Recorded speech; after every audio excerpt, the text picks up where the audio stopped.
May nakatirik na barong-barong na tila anumang sandali ay pwedeng tangayin ng hangin. Yari iyon sa pinagtagpi-tagping yero at kahoy na pinulot lamang sa tambakan.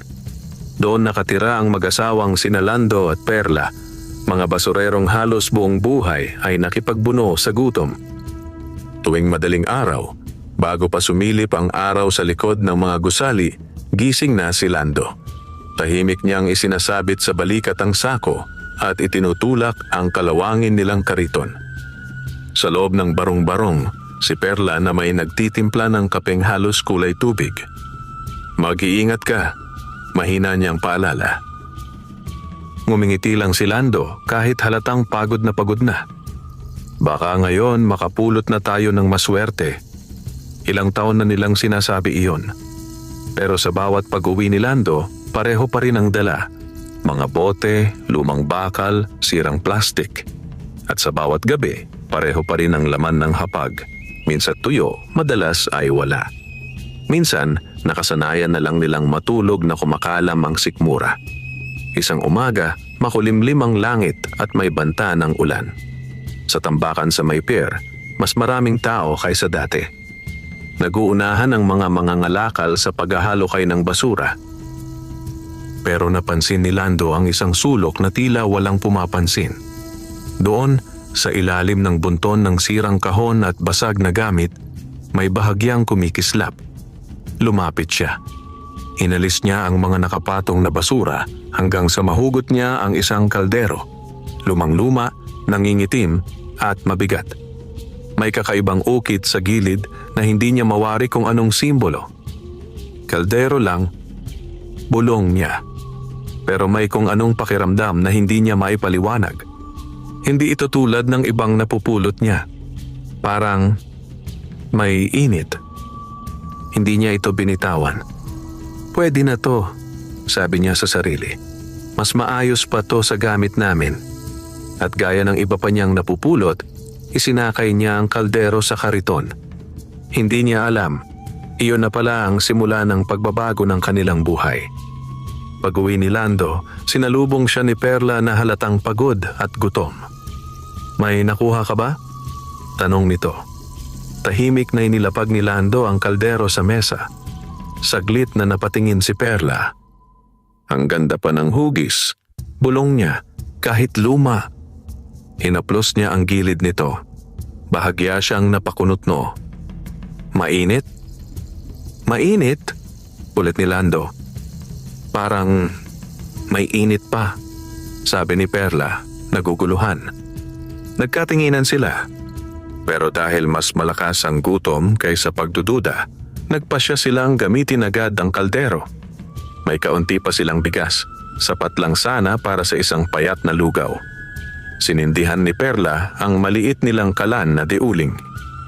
Inilagay niya ang kaldero at binuhusan ng tubig at bigas. Tahimik silang naghintay. Maya-maya, nagsimulang kumulo ang laman. At doon nila napansin, ang usok na lumalabas sa kaldero ay hindi pangkaraniwan. Hindi ito basta puti. May kislap. Lando, mahina ang boses ni Perla. Tingnan mo to. Lumapit si Lando at napakunot ang noo. Ang usok na umaakyat mula sa kaldero ay kumikislap sa liwanag ng apoy. Parang may maliliit na butil na kumakawala sa singaw. Una, inakala niyang imahinasyon lang. Pero nang tumama ang isang butil sa mesa, ting, may maliit na tunog. Napatingin silang dalawa. Doon, sa ibabaw ng mesa, may nakahigang munting butil. Kumikinang. Dahan-dahang dinampot ni Lando ang bagay. Nanlaki ang mga mata niya. Perla, paos ang boses niya. Ano yan? Hindi agad siya nakasagot. Inilapit niya ito sa ilaw. At doon nila nakita ang imposibleng katotohanan. Ginto. Tunay na ginto. Hindi sila agad nakapagsalita. Tanging ang mahinang pagkulo ng lugaw at ang patuloy na pag-angat ng mahiwagang usok ang maririnig sa loob ng barong-barong. Isa, dalawa, tatlo. Paunti-unting may nahuhulog na maliliit na butil ng ginto mula sa singaw. Napaatras si Perla. "Lando, ano to?" Hindi rin makapaniwala si Lando. Nanginginig ang kamay niyang hawak ang butil. Sa buong buhay nila, ngayon lang sila nakahawak ng ginto.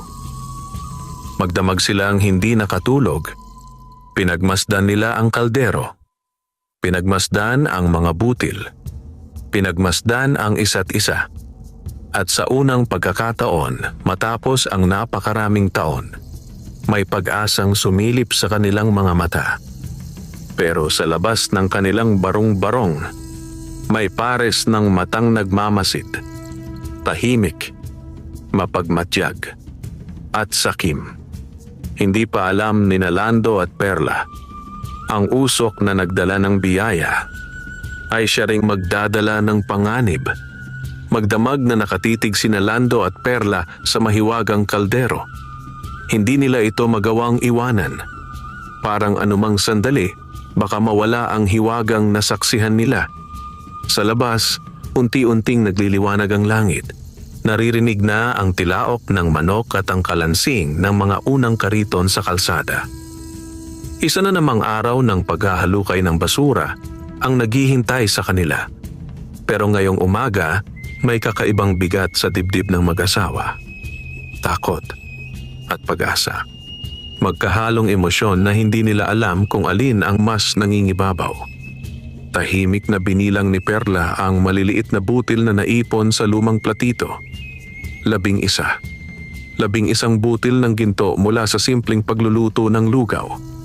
Napaupo siya. "Lando," mahina niyang tawag. "Oh, kung gagawin natin ulit to." Hindi niya tinapos ang pangungusap. Hindi na kailangan. Nagkatinginan sila. Pareho nilang naiintindihan. Kinabukasan, hindi muna umalis si Lando para mamulot ng basura. Sa unang pagkakataon, matapos ang maraming taon. "Sigurado ka?" tanong ni Perla, bagamat alam na niya ang sagot. Tumango si Lando. "Subukan muna natin." Muling sinindihan ni Perla ang kalan. Muli siyang nagsaing ng manipis na lugaw. Saktong tulad ng ginawa niya kagabi. Tahimik silang naghintay. At muli, nagsimulang kumulo ang laman ng kaldero. Muli ring umangat ang singaw. At gaya ng unang beses, kumikislap ito. Diyos ko, napabulong si Perla. Isa-isa na namang may nahulog. Ting, ting, ting. Parang maliliit na patak ng ulan. Pero ginto. Tunay na ginto. Napahawak si Lando sa dibdib niya. Ramdam niya ang malakas na tibok ng puso. Hindi ito aksidente. Hindi ito panaginip. Ang kaldero ay mahiwaga. Lumipas ang 3 araw. 3 araw na hindi muna sila namulot ng basura. 3 araw na palihim silang nagluluto. At sa bawat pagluto, may nadaragdag na ginto. Hindi pa rin sila makapaniwala. Pero kasabay ng pagdami ng butil ay ang pagbigat ng kanilang konsensya. Isang gabi, habang kumakain sila ng mas maayos na hapunan kaysa nakasanayan, may kaunting tuyo at bagong saing, biglang nagsalita si Perla. "Lando, hindi kaya may kapalit to?" Napahinto si Lando sa pagsubo. Matagal bago siya sumagot. "Hindi ko alam." Tahimik ulit. Umihip ang malamig na hangin sa siwang ng kanilang dingding. "Pero," dagdag niya, "hindi naman tayo nagnanakaw." Napayuko si Perla. "Tama ka." Pero sa loob-loob niya, may kung anong kaba na ayaw mawala. Kinabukasan, nagpasya si Lando na ibenta ang isa sa pinakamaliit na butil ng ginto. Hindi lahat. Isa lang. Para masubukan. Maingat niya itong binalot sa papel at nagtungo sa bayan. Ang bawat hakbang niya ay mabigat. Parang may dalang lihim na anumang sandali ay pwedeng mabunyag. Pumasok siya sa maliit na bilihan ng alahas. Lumapit ang matandang may-ari at sinuri ang dala niya. Saglit. Tahimik. Pagkatapos ay nanlaki ang mata ng matanda. "Saan mo nakuha to?" Kumabog ang dibdib ni Lando. "Napulot lang po," sagot niya agad. Matagal siyang tinitigan ng matanda. Parang sinusukat kung nagsasabi siya ng totoo. Maya-maya, tumango ito. "Bibilin ko." Halos manghina ang tuhod ni Lando nang matanggap niya ang pera. Mas malaki iyon kaysa kinikita niya sa isang linggong pamumulot. Habang pauwi siya, hindi niya napansing may lalaking nakamasid mula sa kabilang tindahan. Nakatayo sa loob ng isang magarang sasakyan.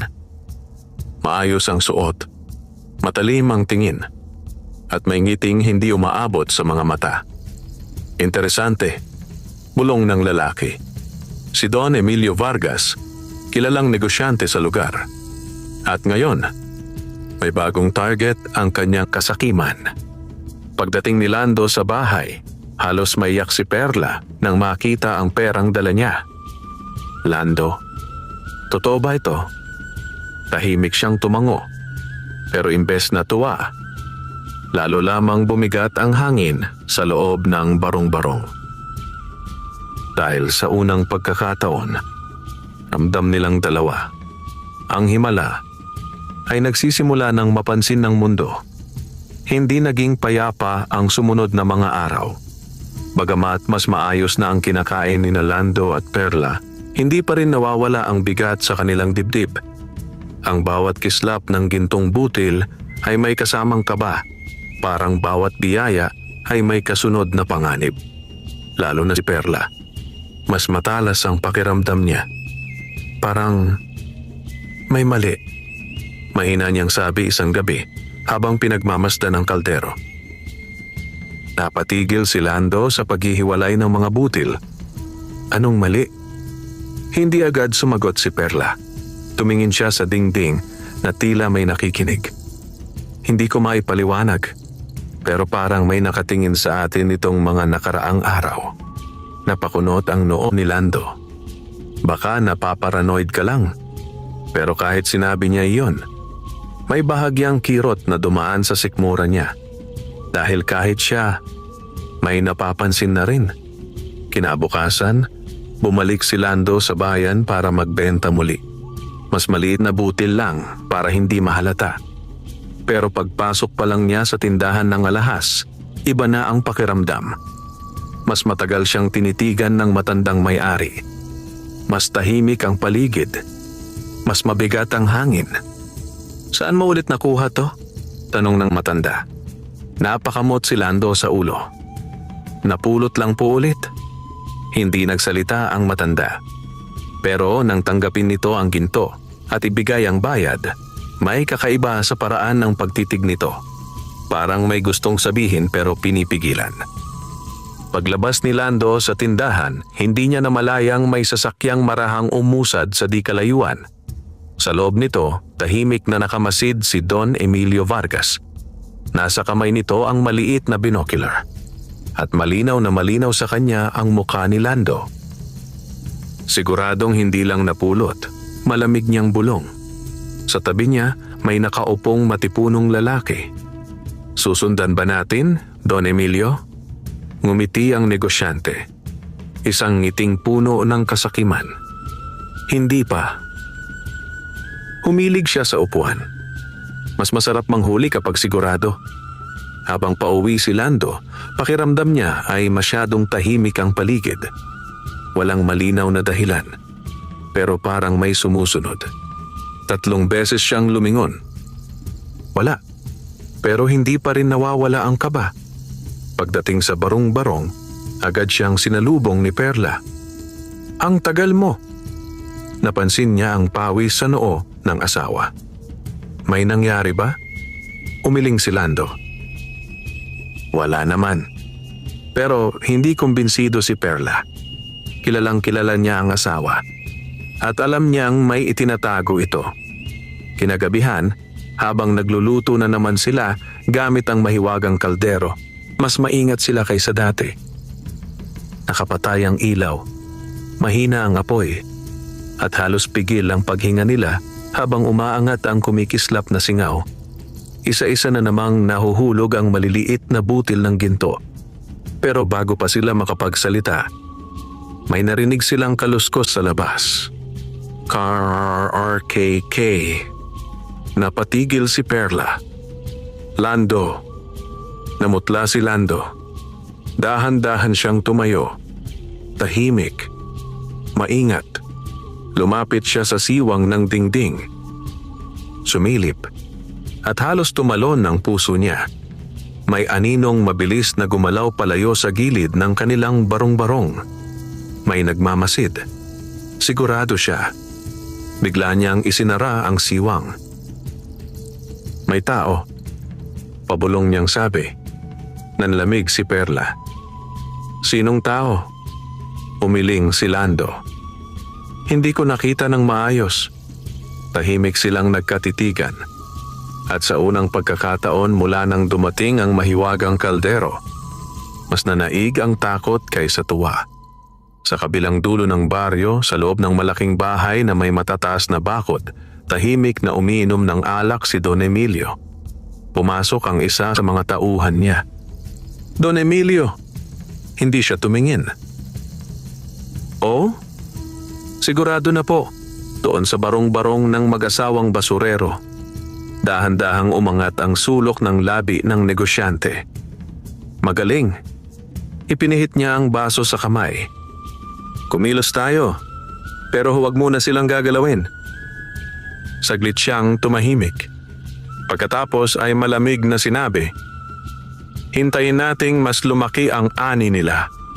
Sa bintana, sumilip ang buwan, at sa liwanag nito, lalong luminaw ang panganib na papalapit kina Lando at Perla. Hindi pa nila alam. Ang simpleng kalderong nagbigay sa kanila ng pag-asa ay unti-unti nang naglalapit sa kanila sa unos. Mula ng gabing may narinig silang kaluskos, hindi na muling nakatulog nang mahimbing sina Lando at Perla. Ang bawat tunog sa labas ng kanilang barong-barong ay tila banta. Ang bawat aninong gumagalaw sa dingding ay parang may nagmamasid.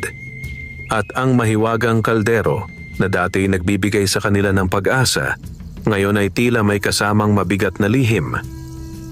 Lando, sigurado ka bang wala kang nakilala sa bayan? Tanong ni Perla kinabukasan habang nag-aayos ng mga butil ng ginto sa lumang kahon. Umiling si Lando pero halatang nag-iisip. Wala naman. Pero, napatingin si Perla. Pero ano? Napabuntong hininga si Lando. Parang may kakaiba sa tindahan kahapon. Parang masyadong interesado yung matanda. Nanahimik si Perla. Mas lalong kumirot ang kutob niya. Baka napansin na tayo, mahina niyang sabi. Biglang bumigat ang hangin sa loob ng barong-barong. Sa mga sumunod na araw, nagpa siya ang mag-asawa na maghinay-hinay. Hindi na araw-araw nagluluto sa mahiwagang kaldero. At kapag ginagamit man nila ito, sinisiguro nilang gabi na gabi at halos patay ang apoy. Pero kahit gaano sila kaingat, may mga matang patuloy na nagmamasid. Isang hapon, habang wala si Lando at namumulot ng basura, sa wakas ay bumalik na siya sa dating gawain para hindi mahalata. May dumaan na dalawang lalaking nakamaayos na damit sa harap ng barong-barong. Nasa loob si Perla noon, naghihiwa ng tuyong isda. Bigla siyang napahinto. May kung anong pakiramdam na tumusok sa batok niya. Dahan-dahan siyang sumilip sa bintana. Nakita niya ang dalawang lalaki na kunway nag-uusap sa tapat ng kanilang bahay. Pero paulit-ulit silang lumilingon sa barong-barong. Nanlamig ang mga kamay ni Perla. Mabilis siyang umatras. At sa unang pagkakataon, talagang natakot siya. Pag-uwi ni Lando, agad siyang sinalubong ni Perla. May mga lalaki kanina. Pabulong pero nanginginig ang boses niya. Napatayo si Lando. Anong lalaki? Ikaw ba may kaaway? Sunod-sunod na tanong ni Perla. Wala. Nagkatinginan sila. Parehong kinakabahan. Lando. Mahina ang boses ni Perla. Baka alam na nila. Hindi agad nakasagot si Lando. Pero sa loob-loob niya, iyon din ang kinatatakutan niya. Kinagabihan, nagpasya silang huwag munang gamitin ang kaldero. Tahimik lang silang nakaupo sa loob ng bahay, tanging liwanag ng gasera ang kasama nila. Matagal ang katahimikan, hanggang sa biglang, tok, tok, tok. May kumatok. Parehong napatalon ng mag-asawa. Nagkatinginan sila. Walang gumalaw. Muling kumatok. Mas malakas. Tok, tok, tok. Si sino yan? Nanginginig na tanong ni Lando. May sagot mula sa labas. Magalang. Pero malamig. Magandang gabi po. Lalong bumilis ang tibok ng puso ni Perla. Napadaan lang po kami. Naghahanap ng mapagtatanungan. Hindi gumalaw si Lando. Hindi rin siya sumagot agad. Tahimik ang ilang segundo. Pagkatapos, wala po kaming kailangan. Sagot niya sa wakas. Tahimik sa labas. Maya-maya, narinig nila ang marahang yabag papalayo. Pero walang gumalaw sa loob ng bahay. Pareho silang nakinig. Parehong naghintay. At pareho silang may parehong iniisip. Hindi iyon simpleng pagbisita. Sa loob ng magarang opisina, nakaupo si Don Emilio habang pinapakinggan ang ulat ng tauhan. Matigas ang ulo ng mag-asawa, Don Emilio. Hindi nagbubukas ng pinto. Dahan-dahang ngumiti ang negosyante. Hindi galit. Hindi rin naiinis. Mas lalong naging interesado. Mas maganda. Bulong niya. Tumayo siya at lumapit sa bintana. Sa malayo, tanaw ang estero at ang hanay ng mga barong-barong. Kapag masyadong mahigpit ang kapit, huminto siya. Bahagyang pumikit. Mas masarap itong pakawalan. Pagharap niya sa tauhan, malamig ang mga mata niya. Simulan na natin. Sa barong-barong ni Lando at Perla, hindi pa rin sila natutulog. Hindi pa rin nawawala ang kaba. At hindi pa nila alam. Ang mga buntot ng usok mula sa mahiwagang kaldero ay tuluyan nang umabot sa ilong ng mga taong handang pumatay para sa ginto. Mabigat ang umagang sumalubong kina Lando at Perla. Hindi dahil sa gutom, dahil sa takot. Halos hindi sila nakatulog. Ang bawat kaluskos sa labas ay pinaghihinalaan nila. Ang bawat yabag sa kalsada ay parang papalapit sa kanilang pintuan. Tahimik na nakaupo si Perla sa harap ng malamig na kalan. Hindi niya ginamit ang kaldero. Hindi niya magawang galawin. Samantalang si Lando, na may paikot-ikot sa loob ng barong-barong, tila may hinahanap na hindi niya maipaliwanag. Hindi tayo pwedeng ganito araw-araw. Sa wakas ay sabi niya. Mahina ang boses, pero may bigat. Napatingin si Perla. Anong gagawin natin? Hindi agad sumagot si Lando. Sumilip siya sa siwang ng dingding. Tahimik ang labas, pero hindi pa rin siya mapalagay. Nang tanghali, nagpa siya si Lando na lumabas sandali para mamulot, kahit kaunti lang, para hindi mahalata ng mga kapitbahay na may nagbago sa kanila. Habang papalayo ang kariton niya sa eskinita, pakiramdam ni Perla ay lalo siyang naiwan sa gitna ng panganib. Tahimik ang paligid. Masyadong tahimik. Naupo siya at sinubukang maghiwa ng gulay na natira pa sa kanila. Pero KRRRK. Napahinto siya. May tunog sa likod ng bahay. Dahan-dahan siyang tumayo. Kinakabahan. Lumapit siya sa likurang bahagi ng barong-barong. At doon niya narinig muli. Kaluskos. Parang may gumagalaw sa likod ng dingding. Nanlamig ang kanyang mga kamay. Si sino yan? nanginginig niyang tanong. Walang sumagot.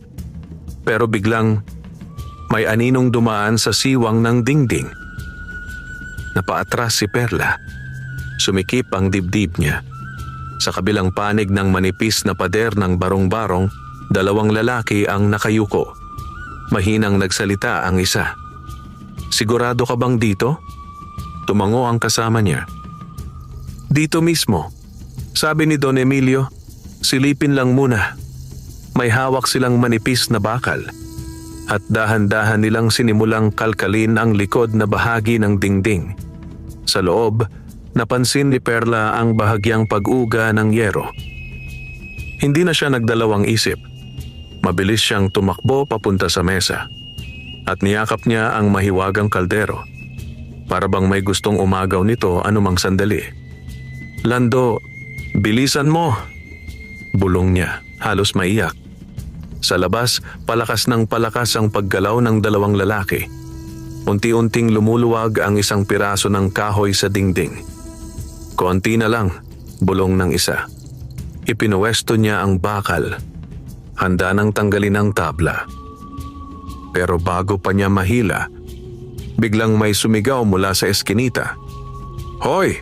Anong ginagawa niyo dyan? Napalingon ang dalawang lalaki. May matandang basurero na paparating, tulak ang kariton. Mabilis na nagkatinginan ng dalawa. Umalis na tayo, bulong ng isa. At parang mga pusang nahuli. Mabilis silang naglaho sa makipot na daan. Sa loob ng bahay, narinig ni Perla ang papalayong yabag. Ilang sandali siyang hindi gumalaw. Mahigpit pa rin ang yakap niya sa kaldero. Maya-maya, bumigay ang tuhod niya. Napaupo siya sa sahig. At doon siya tuluyang napaiyak. Pagbalik ni Lando, nadatnan niya si Perla na namumutla at nanginginig. Anong nangyari? Nag-aalalang tanong niya. Sa pagitan ng hikbi, naikwento ni Perla ang lahat. Habang nakikinig si Lando, unti-unting tumigas ang kanyang panga. Uminit ang dugo niya. Hindi na ito basta kutob. Hindi na ito hinala. May mga taong gustong kunin ang kaldero. Nang gabing iyon, hindi na sila nagluto. Hindi na sila nag-usap ng matagal. Tahimik lang silang magkatabing nakaupo. At sa unang pagkakataon mula nang dumating ang mahiwagang biyaya, may malinaw na katotohanang bumigat sa kanilang dibdib. Ang ginto mula sa usok ay nagsimula na ng digmaan. Hindi na muling naging panatag ang gabi sa barong-barong ni Lando at Perla. Kahit anong pagod ang sumalubong sa kanilang mga katawan, ayaw pumikit ng kanilang mga mata. Ang bawat ihip ng hangin sa yero ay parang babala. Ang bawat tahol ng aso sa malayo ay tila may kasamang banta. At sa gitna ng kanilang maliit na tahanan, nakatago ang kalderong nagpasimula ng lahat. Hindi na tayo ligtas dito. Mahina ngunit buo ang boses ni Lando. Nakaupo sila sa sahig. Tanging ilaw ng gasera ang sumasayaw sa kanilang mga mukha. Namumugto pa ang mga mata ni Perla. Anong gagawin natin? Tanong niya. Matagal bago sumagot si Lando. Pinagmasdan niya ang kaldero. Parang may sariling buhay ang itim nitong katawan sa liwanag ng apoy. Ililipat natin. Napatingin si Perla. Saan? Hindi ko pa alam. Tahimik ulit. Pareho nilang alam. Kahit saan nila dalhin iyon, may panganib pa rin. Kinabukasan, kumalat ang balita sa eskinita. May mga estrangherong nagtatanong-tanong. May mga lalaking paikot-ikot sa lugar. At higit sa lahat, may itim na SUV na ilang beses nang nakita sa kanto. Habang namumulot si Lando sa malapit na tambakan, napansin niyang may lalaking kunway bumibili ng bakal pero palihim siyang pinagmamasdan. Hindi niya ipinahalata. Pero sa loob-loob niya, lalo lang lumala ang kutob niya.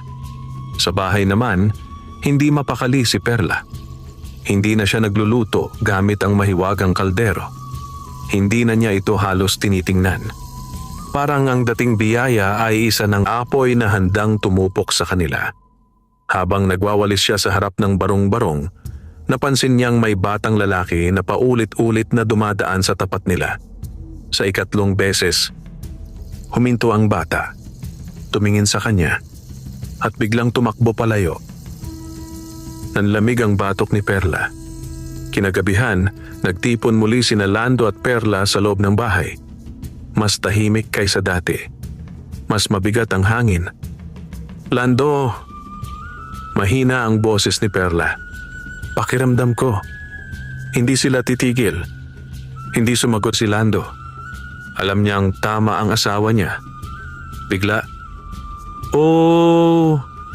May asong umalulong sa malayo. Pareho silang napatingin sa pinto. Kasunod noon, K. May naapakang kahoy sa labas. Hindi na nagdalawang isip si Lando. Mabilis siyang tumayo at kinuha ang lumang pamalo na ginagamit niya sa kariton. "Manatili ka dito!" Bulong niya kay Perla. Dahan-dahan siyang lumapit sa pinto. Pinakinggan ang labas. Tahimik. Masyadong tahimik. Dahan-dahan niyang binuksan ang pinto. Wala. Walang tao. Walang anino. Pero sa lupa, malapit sa kanilang pintuan, may bakas ng bagong tapak ng sapatos. Hindi iyon tsinelas. Hindi iyon paa ng kapitbahay. Sapatos na mamahalin. Mahigpit na napahawak si Lando sa pamalo. Sa kabilang dulo ng baryo, nakatayo si Don Emilio sa balkonahe ng kanyang malaking bahay. Tahimik siyang nakatanaw sa madilim na langit. Lumapit ang isa niyang tauhan. "Don Emilio, mukhang nag-iingat na po sila." Hindi agad sumagot ang negosyante. Pagkatapos ay bahagyang ngumiti. Hindi galit. Hindi nagmamadali. Mas lalo pang naging malamig ang boses niya. Mas maganda. Humigop siya ng alak. At kung masyado silang nagtatago, tumigil siya. Unti-unting tumalim ang kanyang mga mata. Mas lalo nating paiigtingin ang paghahanap. Sa barong-barong, isinara ni Lando ang pinto at sumandal dito. Tahimik. Pinagpapawisan. Napatingin si Perla sa kanya. "May nakita ka?" Mabagal siyang umiling. "Wala." Huminto siya. Pagkatapos ay idinagdag. "Pero may pumunta." Nagkatinginan sila. At sa gabing iyon, lalo nilang naramdaman. Hindi na lang sila minamasdan. Unti-unti na silang pinaliligiran. Hindi na umaga ang sumalubong kina Lando at Perla, kundi pagod at pangamba. Halos hindi na sila nagsalita habang sumisilip ang araw sa pagitan ng mga barong-barong. Ang dating simpleng buhay nilang mag-asawa ay napalitan ng tahimik na pagbabantay at pakikiramdam. At sa gitna ng kanilang maliit na tahanan, ang kaldero ay tila mas mabigat kaysa dati. Parang hindi na ito basta gamit, kundi isang lihim na kailangang ipagtanggol. Hindi na pwedeng manatili lang tayo rito. Sa wakas ay sabi ni Lando. Nakaupo si Perla sa gilid ng papag, hawak ang panyo. Matagal na niya itong inaasahan. "Anong plano mo?" Mahina niyang tanong. Huminga ng malalim si Lando. "Ilalabas natin ang kaldero, pero hindi para magpayaman."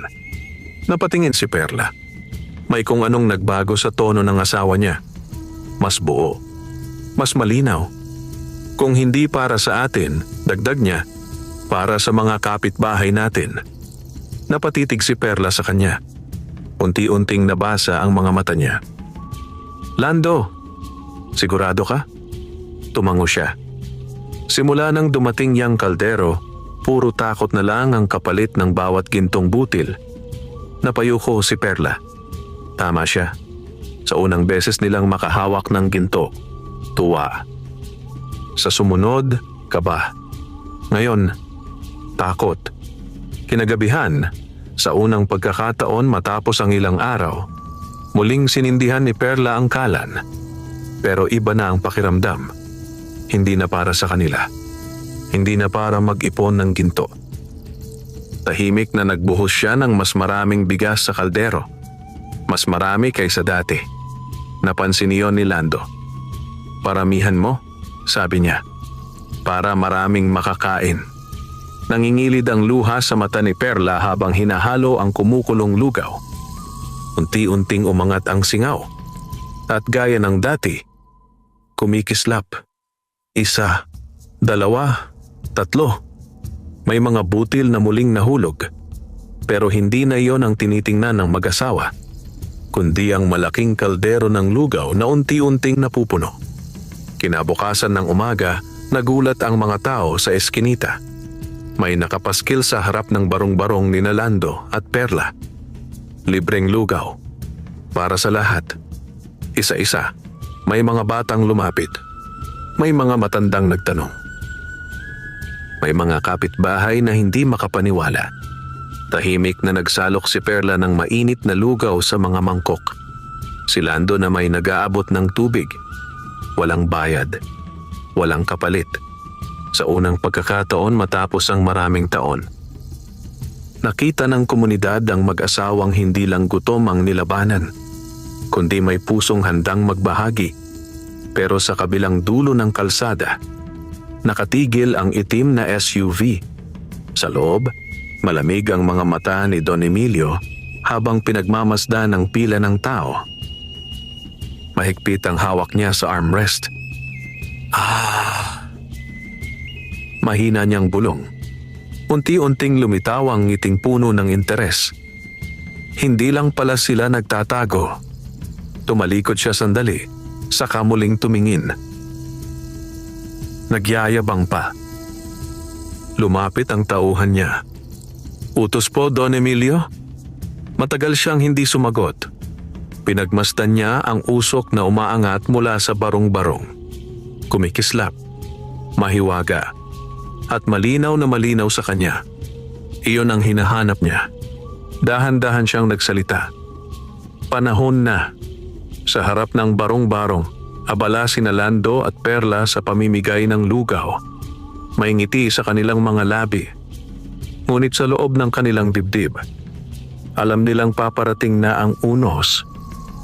At sa pagkakataong ito, hindi na sila ang tatakbo. Hindi pa man lubusang nauubos ang pila sa libreng lugawan ni Lando at Perla, may kakaibang lamig na gumapang sa hangin. Ang mga batang kanina'y nagtatawanan habang kumakain ay unti-unting tumahimik. May paparating. Mula sa kanto ng eskinita, dahan-dahang pumasok ang itim na SUV. Makintab, malinis, at halatang hindi bagay sa maruming paligid ng barong-barong. Napansin niyon ni Lando. Tumigas ang kanyang panga. "Perla," mahina niyang tawag. Hindi na niya kailangang ituro. Nakita na rin ni Perla ang sasakyan. Nanlamig ang kanyang mga kamay na may hawak na sandok. Huminto ang SUV sa di kalayuan. Bumukas ang pinto at bumaba si Don Emilio Vargas. Maayos ang suot, makinis ang sapatos, at may ngiting hindi marunong maawa. Kasunod niya ang 2 tauhang kanina pa nila nararamdaman sa paligid. Biglang naging tahimik ang eskinita. Ang mga kapitbahay ay napaatras. May ilang batang napayakap sa mga magulang. Si Don Emilio ay dahan-dahang lumapit sa mesa ng lugawan. Pinagmasdan niya ang kaldero. Ang umuusok na lugaw at ang mag-asawang tahimik na nakatayo sa harap niya. Magandang umaga, malumanay niyang bati. Pero malamig ang kanyang mga mata. Hindi sumagot si Lando. Hindi rin ngumiti si Perla. Saglit na katahimikan. Pagkatapos ay nagsalita si Don Emilio. "Balita ko, napakaswerte ninyo." Mahigpit na napahawak si Lando sa gilid ng mesa. "Wala po kaming alam sa sinasabi ninyo." Bahagyang ngumiti ang negosyante. Parang natutuwa. Parang may alam. "Talaga ba?" Lumapit pa siya ng isang hakbang. At sa unang pagkakataon, napansin ni Perla na diretsong nakatitig si Don Emilio sa kaldero. Hindi sa kanila. Sa kaldero. Nanlambot ang tuhod niya. "Makinig kayo," mahinahong sabi ni Don Emilio. Pero may bahid ng utos ang boses. "Inaalok ko kayong bilhin ang kalderong iyan."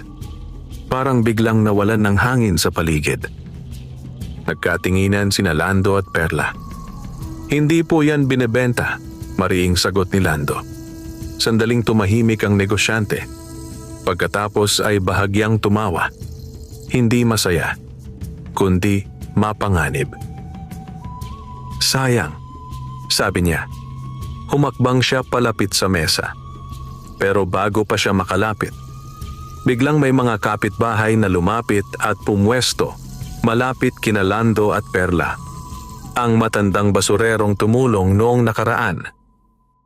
Ang ilang nanay na pinakain nila. Ang mga kabataang kanina'y nasa pila. Tahimik, pero matatag. Napansin iyon ni Don Emilio. Unti-unting nagbago ang ekspresyon niya. Hindi na siya basta nakangiti. "Ganyan ba?" Mahina niyang sabi. Lumapit ang isa niyang tauhan. Don Emilio. Itinaas niya ang kamay. Tumigil ang tauhan. Muling tumingin si Don Emilio kina Lando at Perla. Mas malamig na ngayon ang boses niya. "Huwag ninyong sayangin ang pagkakataon." Tumalikod siya. Pero bago tuluyang sumakay, huminto siya sandali at sinabi ang mga salitang lalong nagpalamig sa dugo ng mag-asawa. "Babalik ako." Umandar ang SUV. Unti-unti itong nawala sa kanto. Pero walang gumalaw sa eskinita. Tahimik pa rin. Mabigat pa rin ang hangin. Dahan-dahang napaupo si Perla. Nanginginig. Lumapit sa kanya si Lando. Sa unang pagkakataon mula nang dumating ang kaldero, alam na alam nilang dalawa. Hindi na ito simpleng bantay. Hindi na ito simpleng banta. Ito ay simula pa lamang. At ang tunay na bagyo, paparating pa lang. Hindi nagtagal ang babala. 3 gabi matapos ang pagdating ni Don Emilio, muling binalot ng mabigat na katahimikan ang eskinita. Kahit ang mga aso ay tila nagkubli. Kahit ang hangin ay halos hindi gumalaw. Alam ni Lando at Perla ang ibig sabihin noon. May mangyayari. Sa loob ng barong-barong nakahanda na sila. Hindi para lumaban, kundi para magtanggol. Tahimik na inilapag ni Lando ang kaldero sa gitna ng mesa. Sa paligid nito ay may mga sako ng bigas na ibinigay ng mga kapitbahay bilang pasasalamat sa libreng lugaw. Ngunit ngayong gabi, hindi lugaw ang nasa isip ng mag-asawa, kundi kung paano nila ililigtas ang biyayang nagdala sa kanila ng panganib. Kung may mangyari, mahina ang boses ni Perla. Mahigpit ang hawak niya sa laylayan ng kanyang damit. "Tatakbo tayo?" Hindi agad sumagot si Lando. Tumingin siya sa paligid, sa manipis na dingding, sa lumang bubong, sa maliit nilang tahanan na saksi sa lahat ng hirap nila. Dahan-dahan siyang umiling. Hindi na. Napatingin si Perla. Sa mga mata ni Lando, may bago siyang nakita. Tapang. Tahimik pero buo. Kung kukunin nila to, dagdag niya, lalaban tayo sa paraan na kaya natin. Nangingilid ang luha ni Perla. Pero tumango siya. Bandang hating gabi. Tumating ang bagyo. Hindi ulan. Hindi hangin. Kundi yabag ng mga taong may masamang balak. KRRRK. May naapakang kahoy sa labas. Kasunod noon, mahihinang bulungan. Agad tumayo si Lando. Mahigpit ang hawak sa pamalo. Si Perla na may mabilis na niyakap ang kaldero. At saka, kalabog. Malakas na sinipa ang pinto. Napaatras si Perla. Napatayo ang ilang kapitbahay sa kanilang mga bahay. Muling sinipa ang pinto. Kalabog! Buksan niyo to! Sigaw ng isang lalaki sa labas. Hindi gumalaw si Lando. Hindi siya sumagot. Sa halip, lumapit siya sa kalan at sinindihan ito. Napatingin si Perla. Lando, magluto ka, mariin niyang sabi. Napatigil si Perla. Pero nakita niya ang nasa isip ng asawa. Hindi sila lalaban ng dahas. Lalaban sila sa paraan na alam nila. Habang patuloy ang pagsipa sa pinto, muling kumulo ang laman ng mahiwagang kaldero. Umangat ang singaw. Mas makapal kaysa dati. Mas maliwanag. 1, 2, 3. Muling may nahulog na mga butil ng ginto.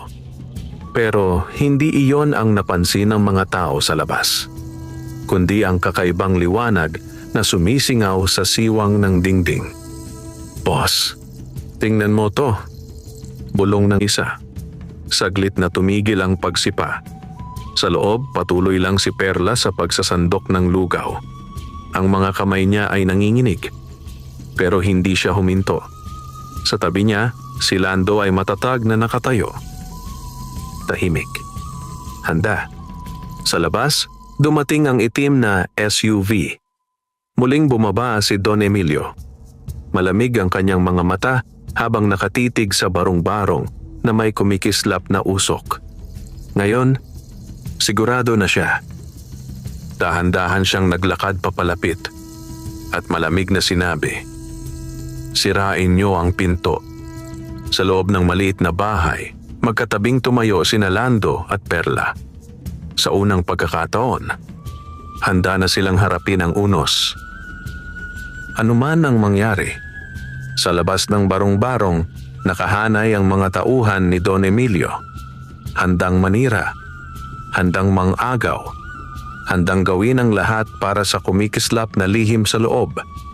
"Sirain niyo ang pinto," malamig na utos ni Don Emilio. Humakbang ang dalawang lalaki. Itinaas ang paa. Handa nang sumipa. Pero bago pa tumama ang kanilang paa sa kahoy, may sumigaw mula sa likuran. "Subukan nyo." Napalingon ang lahat.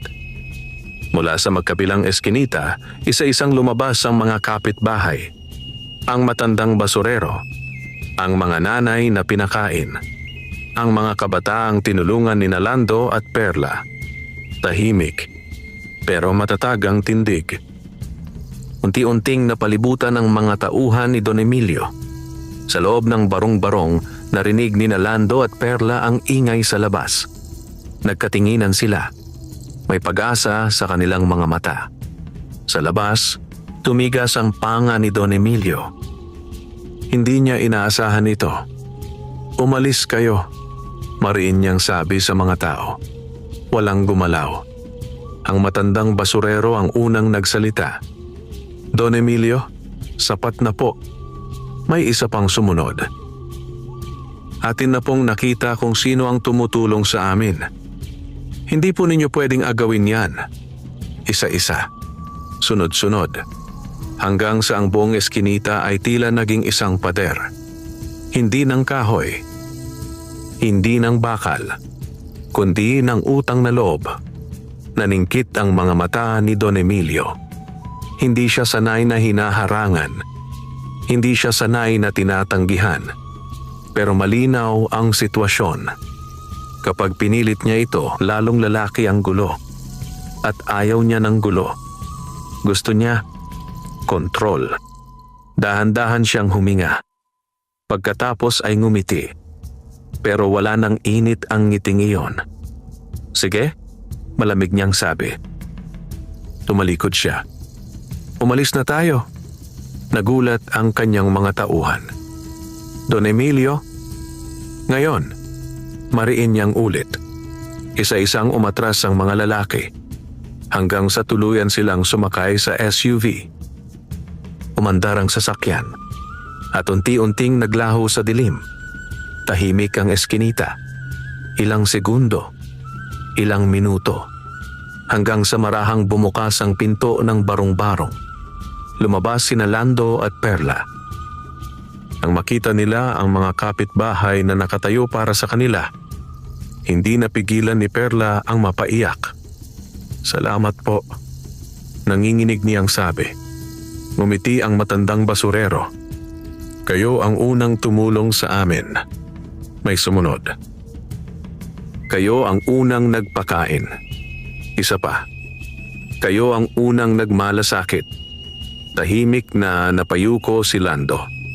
Ngayon niya lubos na naintindihan. Ang kaldero ay hindi lang para maglabas ng ginto, kundi para maglabas ng kabutihan. Kinabukasan, may pagbabago sa eskinita. Hindi na lihim ang lugawan. Hindi na takot ang nangingibabaw. Araw-araw, sabay-sabay nang nagluluto sina Lando, Perla at ang ilang kapitbahay. Mas maraming bigas, mas maraming mangkok, mas maraming taong napapakain. Ang mahiwagang kaldero ay patuloy na naglalabas ng kumikislap na singaw. Pero hindi na iyon ang sentro ng kanilang mundo, kundi ang mahahabang pila ng mga taong may laman na ang tiyan. Isang hapon, habang pinagmamasdan ni Lando ang mga batang kumakain ng mainit na lugaw, mahina siyang nagsalita. "Perla." "Oh?" Ngumiti siya. Sa wakas, isang tunay na ngiti. "Tama ka noon." Napatingin si Perla. "Alin?" Mahina siyang sumagot. "Ang kayamanang hindi pinaghirapan, may kasamang panganib."